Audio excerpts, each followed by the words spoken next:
তারা তো শ্রম দেন, এইটা একটা সুনির্দিষ্ট পেশা, কিন্তু না আছে এই পেশার কোন সরকারি স্বীকৃতি, রাষ্ট্রীয় স্বীকৃতি, না আছে এই শ্রমের কোন রাষ্ট্রীয় স্বীকৃতি। যারা শ্রম দিয়ে সম্পদ তৈরি করেন তাদের অধিকার পাওয়া যায় না, তাদের মর্যাদা পাওয়া যায় না। বাংলাদেশে এখন প্রাইভেট কারের সংখ্যা কত? লক্ষ লক্ষ। সেটা সুনির্দিষ্ট ভাবে কতটা আছে সেটা নিয়ে তথ্য আপনাদের জানতে হবে। সাধারণ ভাবে বলা যায় এটা কয়েক লক্ষ হবে, এবং এই কয়েক লক্ষ প্রাইভেট কার যারা চালান, সকাল থেকে রাত অব্দি ডিউটি করেন, তারা তো শ্রম দেন, এইটা একটা সুনির্দিষ্ট পেশা, কিন্তু না আছে এই পেশার কোন সরকারি স্বীকৃতি, রাষ্ট্রীয় স্বীকৃতি, না আছে এই শ্রমের কোন রাষ্ট্রীয় স্বীকৃতি। আজকে মুক্তিযুদ্ধের মধ্য দিয়ে লক্ষ মানুষের প্রাণের বিনিময়ে এই বাংলাদেশ প্রতিষ্ঠিত হয়েছে। এই বাংলাদেশের প্রতিশ্রুতি ছিল নাগরিকের মর্যাদা প্রতিষ্ঠা করা। 54 বছরে এটা হয় নাই। তারপরে 24 সালে এই ফ্যাসিস্ট সরকারগুলো যারা ক্ষমতা এসেছিল তাদের শিরোমণি শেখ হাসিনাকে আমাদের দেশের ছাত্র শ্রমিক জনতা অভ্যুত্থান করে দেশ থেকে বিতাড়িত করেছে, পালিয়ে যেতে বাধ্য হয়েছেন। অভ্যুত্থানের মধ্য দিয়ে আকাঙ্ক্ষা তৈরি হয়েছে, ওই যে 71 সালে আমাদের আকাঙ্ক্ষা নাগরিকের মর্যাদা প্রতিষ্ঠা হবে, সেটা আজকে এই অভ্যুত্থানের মধ্য দিয়ে আবার নতুন করে আমরা স্বপ্ন দেখেছি যে বাংলাদেশে এইবার নাগরিক মর্যাদা প্রতিষ্ঠা হবে। আমরা দেখলাম প্রফেসর ডক্টর মোহাম্মদ ইউনূসের নেতৃত্বে অন্তর্বর্তী সরকার গঠিত হলো। সেই সরকার নানা কমিশন গঠন করেছেন, দেশের সংস্কার হবে, পুরনো রাজনৈতিক বন্দোবস্ত দেখে যাবে, দেশের নতুন ব্যবস্থা তৈরি হবে, বন্দোবস্ত তৈরি হবে। সেই বন্দোবস্তের ব্যবস্থায় যদি শ্রমিক, শ্রমজীবী, কৃষক মেহনতি না থাকে, সেটা কি বাংলাদেশ হবে? এই দেশের 95% মানুষ খেটে খাওয়া মানুষ, কৃষক, শ্রমিক, ক্ষেত মজুর, দিন মজুর, শ্রমজীবী, শহরে গ্রামে তারা প্রতিদিন শ্রম দেন, সম্পদ তৈরি করেন। আমাদের দেশের এই খেটে খাওয়া মানুষরা বিদেশে গিয়ে প্রবাসী শ্রমিক হিসাবে তারা তাদের দিনমান খেতে এই দেশের রেমিটেন্স পাঠান, আর তার ফলে জিডিপি বাড়ে, তার ফলে বাজেট বাড়ে, আমাদের সমৃদ্ধি বাড়ে।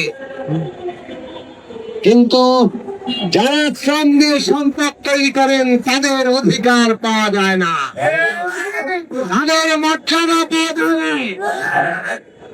আজকে এই অভ্যুত্থানের পরে শ্রম সংস্কার কমিশন গঠিত হয়েছে, নতুন করে শ্রম আইন হবে।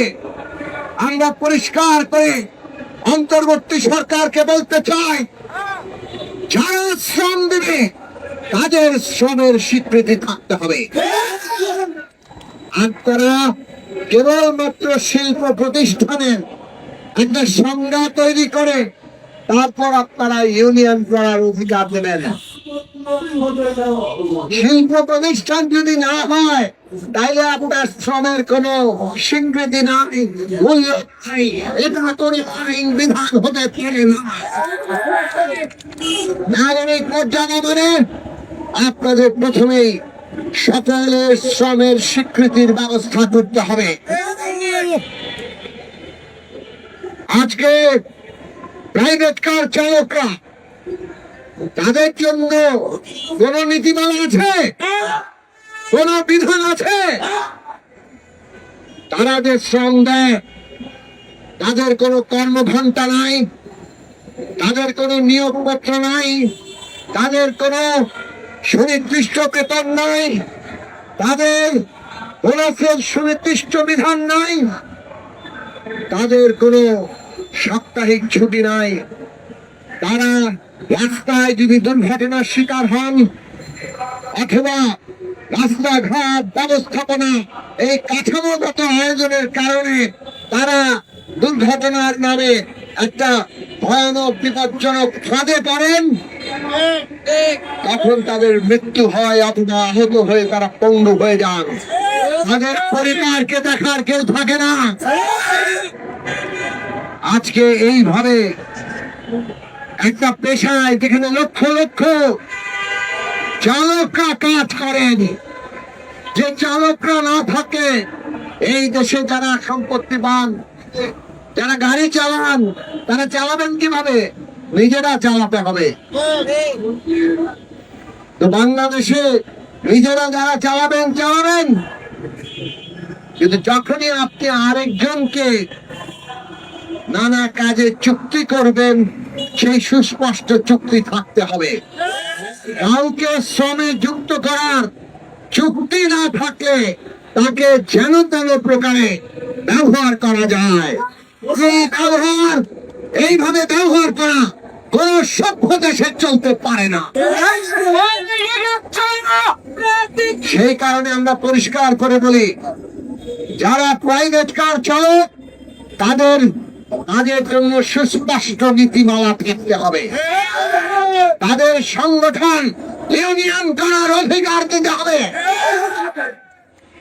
বাংলাদেশে কোন শ্রমিক, কোন ক্ষেত্রে, কোন পেশার মানুষ যাতে সংগঠন করার অধিকার থেকে, ইউনিয়ন করার অধিকার থেকে বঞ্চিত না হয়, সেইভাবে সংস্কার, আইন, বিধান, নীতিমালা আপনাদেরকে তৈরি করতে হবে।